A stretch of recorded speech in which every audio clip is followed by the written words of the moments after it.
Ang usaping hinggil kay Senator Bongo at Representative Martin Romualdez ay nagbigay daan sa masusing talakayang pampubliko sa mundo ng social media. Marami ang nagpahayag ng opinyon. May iba't ibang pananaw hinggil sa mga paratang at reaksyon ng mga opisyal ng gobyerno. Ang pagkakaroon ng mainit na palitan ng salita at mga aligasyon ng pag-walkout ni Representative Martin Romualdez ay naging sentro ng diskusyon sa mga online platforms. Muli ngang inulan ng pambabatiko si Tambaloslos at binalikan lahat ng mga naging issue nito sa gobyerno, lalo na nga usaping pagtatangay umano nito sa mga budget mula sa kaban ng bayan. Well, ito nga ang balitang ating pakakatutukan. Ngunit bago ang lahat, siguraduhin mag-subscribe at i-hit ang notification bell para tuloy-tuloy ang pagtutok mo sa mga bago at nagbabagang balita dito sa Bangon Pinas.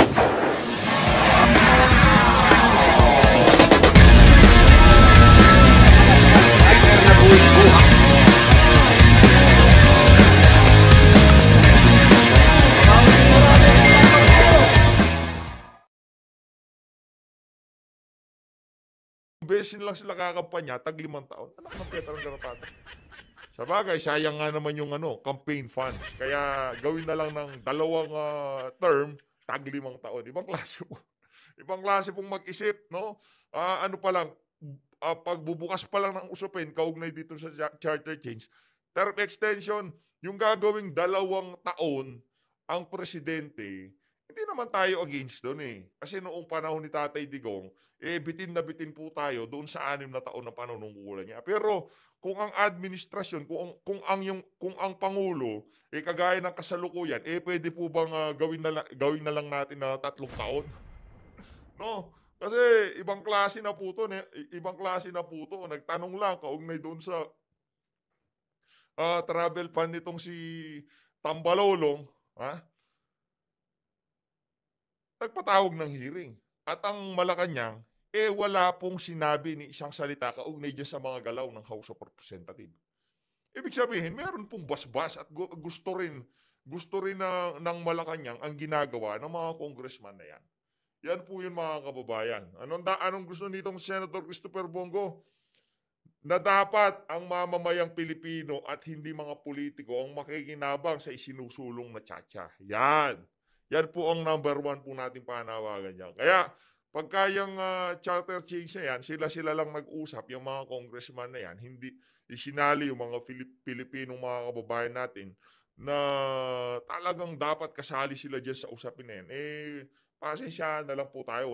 Wala po kayong makukuhang suporta sa taong bayan pagka unang atake nyo pa lang dyan sa tiyatsa na yan, term extension kaagad yung inyong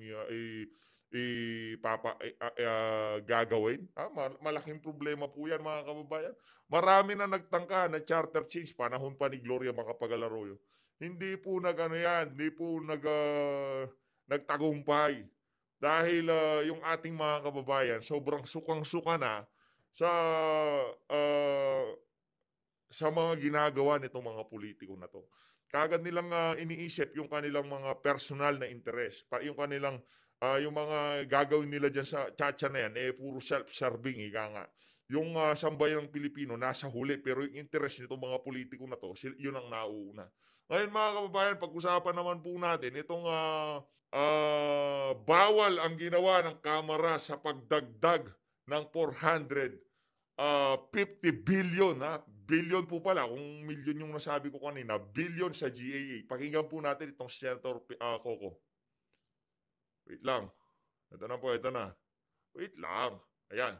Konstitusyon na hindi naman siya ngayon ng mga mambabatas, wala. Ulitin po natin. Kung meron nakasulat sa konstitusyon na hindi naman siya ngayon ng mga mambabatas, wala kaming choice kundi sundin pa rin ang konstitusyon. Ang sabi sa konstitusyon, ang presidente ang magsasabi kung magkano ang kailangan niya sa pagpapatakbo ng gobyerno. At ang Kongreso, pwede itong i-approve, pwede itong bawasan, pero hindi pwede itong dagdagan. Anong ginawa ng Kongreso ngayon? Yung suma total na hiningi ng presidente ay dinagdagan ng Kongreso. Ang discretion ng presidente would be yung contingent fund. Pero merong unprogrammed appropriations na ang hiningi ng presidente ay 200.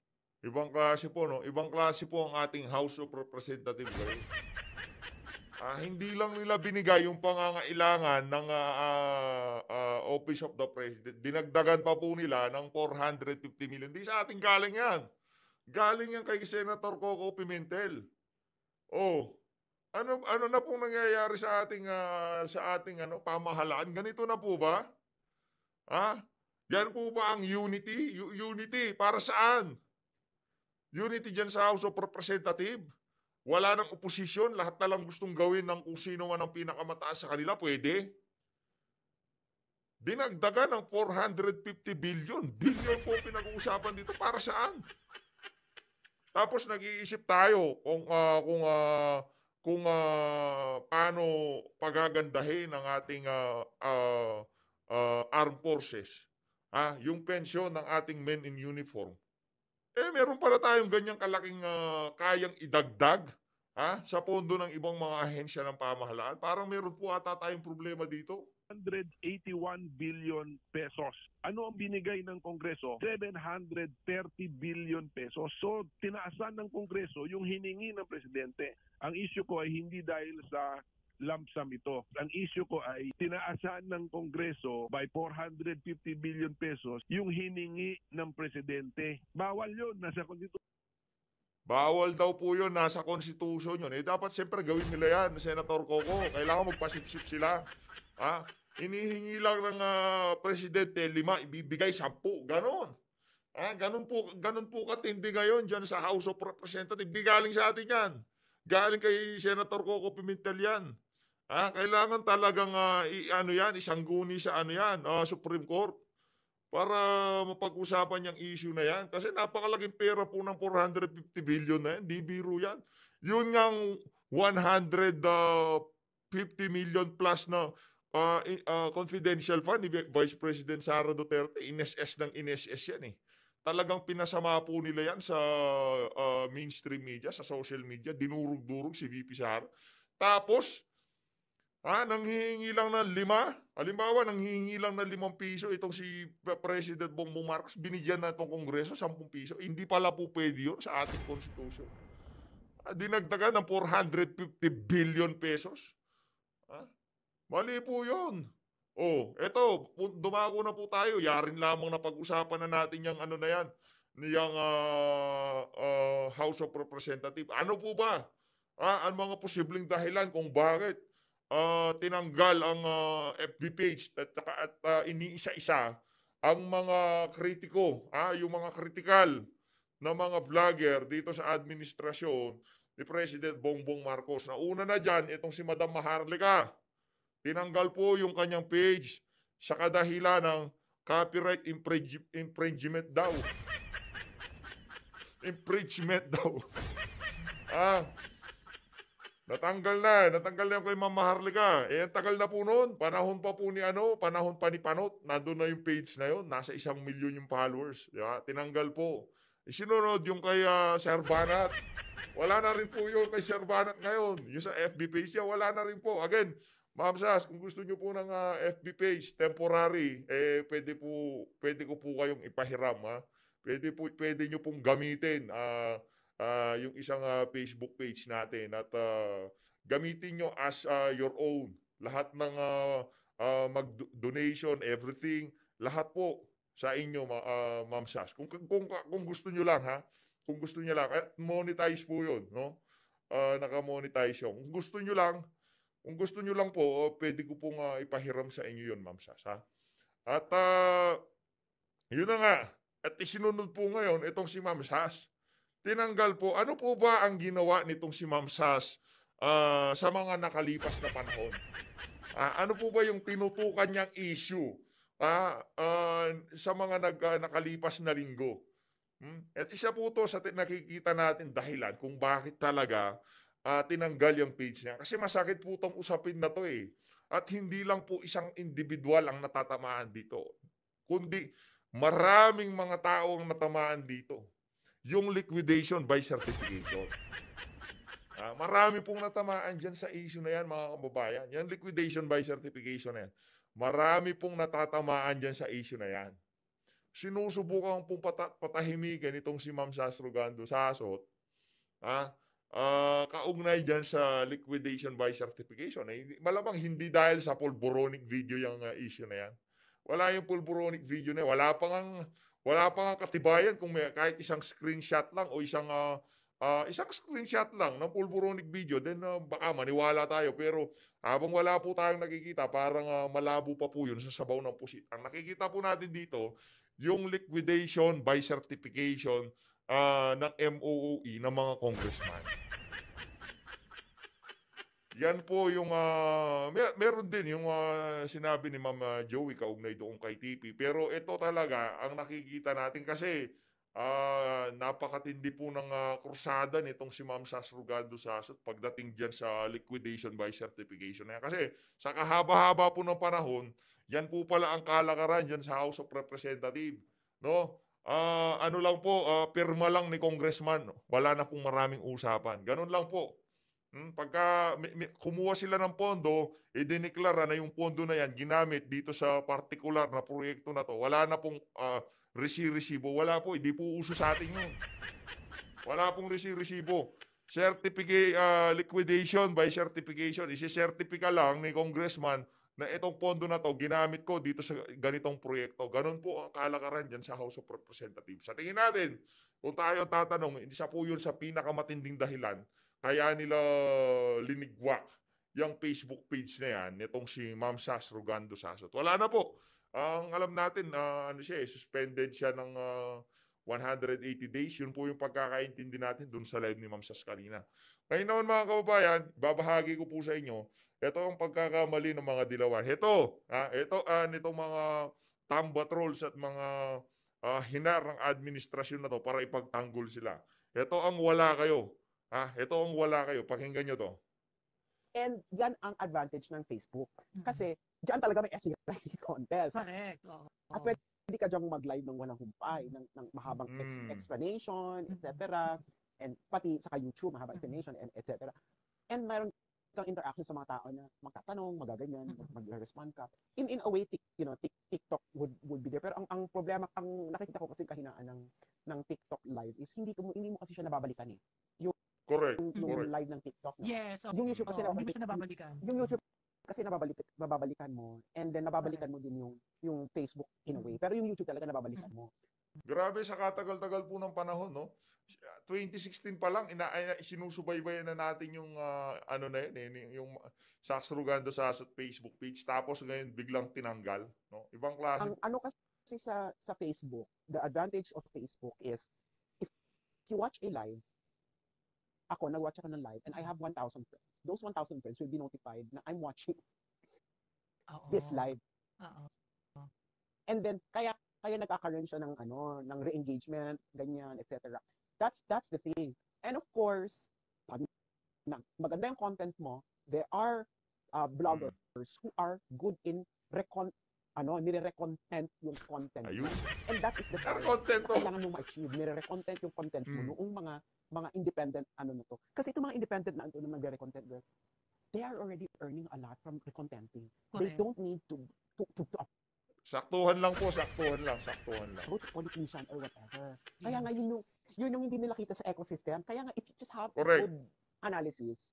Sila po kasi dun sa kabilang parlor, ini-echo na lang nila yung sinasabi. Kunyari, merong nanggaling order galing sa taas na ang narrative natin ganito. Ito ang sisiraan natin. Silang lahat po, yun lang.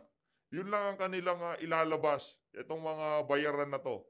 Ito dito po sa mga taga-suporta ni President Rodrigo Duterte, kasama na po ang PH Update doon.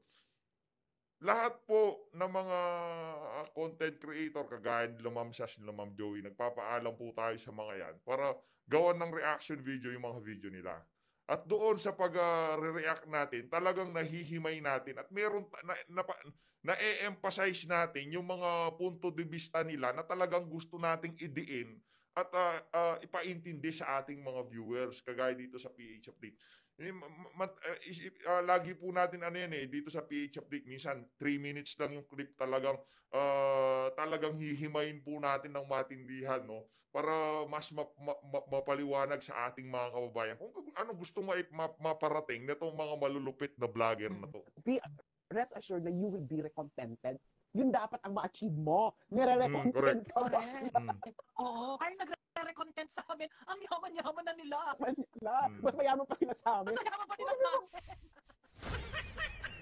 Pero yun nga yung dapat mo ay ma-achieve. Saktuhan lang po, saktuhan lang. Pag nire-content ka nito mga independents lang. Kasi mga independent talaga ito nagre-content. Kasi they recontent anything that they feel. So, hindi ko kilala itong mga nagre-content na to, no? And that's the time na mag-achieve ka ng, force multiplier yung nagre-content eh. Kaya yung mga vlogger, yung mga nag-usbong ng vlogger, you can explore recontenting. Kasi nga, ang problema naman kasi, Ma'am Sas, gumagawa sila ng content pero hindi sila hindi mo sila pwedeng i-recontent eh.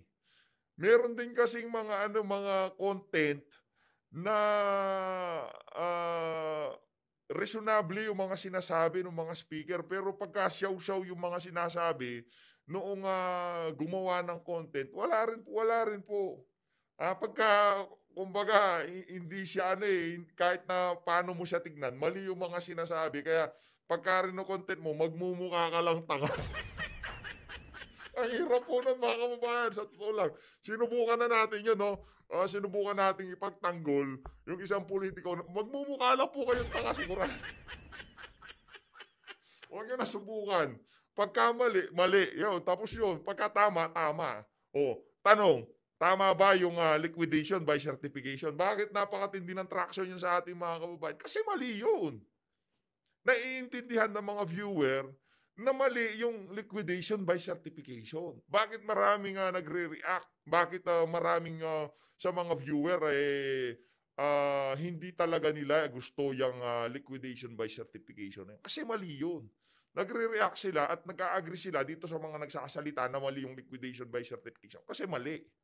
Pero pagka sinabi ko dito, yung liquidation by certification, talagang kailangan niya ng mga kongresyon. Mumurahin niyo po ako dito. Mamumura tayo, di ba? So, kumbaga kahit na sino pang i-hire ng mga vlogger nitong administrasyon na to, pagka wala sa hulog yung mga sinasabi nila, imposible po talaga. Malayo po. Darami lang po yung hater nila. Sa totoo lang, darami lang yung hater nila. Yung mga nag-content kasi, they can't masisira yung buhay nila. Alam niyo po yung nangyari kay Angel Locsin. Kay Kim Chiu. Nung nag-umpisa silang sumausaw sa politika, anong nangyari dun sa nila, sa mga buhay nila? Noong pinag-uusapan ng prangkisa ng ABS-CBN, ano nangyari sa kanila? Wasak lahat sila. Sa mga political vlogger, kagaya nila Ma'am Sas, nila sino pa bang mga maiingay nun? Itong si Banat Bay, doon sa issue nito. nung sumasaw-saw sila sa politika, wasak sila lahat. Hindi naman po kasi porket sikat ka, artista ka, papasok ka sa political vlogging, pakikinggan ka na.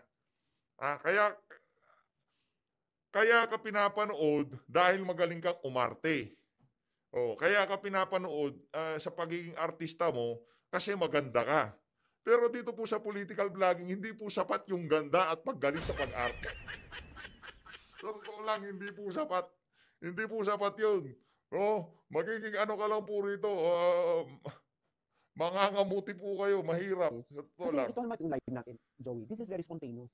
Correct. Hindi katulad dahil ba si Coach Janet, nakaplano kung ano yung gagawin ng video. Tapos i-upload lang niya. Correct. So, pag ganito kasi, very spontaneous. Ang dami mga juicy na ayun. Alam na sasabihin pa natin. Ayun, yun po yun mga kababayan. Marami po talagang mga detalye na napapasadahan lang nila ng isang beses. Magaling talaga to, sa totoo lang. Magaling yan si Ma'am Sas. Kaya hindi kataka-taka na linigwak yung niya. Kasi ilang taon pa ba? 4 na taon pa. 4, 5, 6, 7. 5, 6, 7, 8. 4 na taon pa po mga kababayan ang administrasyon na to. Pagka hinayaan yan sa loob ng 4 na taon, tayo ayaw po natin magsalita ng dito, pero marami po ang na bubuksan ng isipan pag nakikinig sila dito kay Ma'am Sas. True. Ayan. Pero papa-shoutout yung isang recontent sa atin, si PH Update. Ayan. Ayun. Si PH Update. Nanonood yung PH Update. Naku, mayaman na yung sa PH Update. Sa YouTube yan, di ba? Oo, PH update ang yaman-yaman mo. Hindi, saktuhan lang ma'am. Ayan ha. Sinoutout po tayo, iniidolo natin yung mga yan. Ganyan po tayo mga kababayan. Pagka sinashoutout tayo ng ating mga idolo, talaga namang kino-cover natin yan, di ba? Ano sa amin? Kaya yung mga Hindi, ayun na nga no, mga kababayan. Ma'am Sasa, kung naka-chat ko na si Ma'am Joey kung kailangan lang, kung kailangan mo lang, pero kung hindi mo kailangan, okay lang.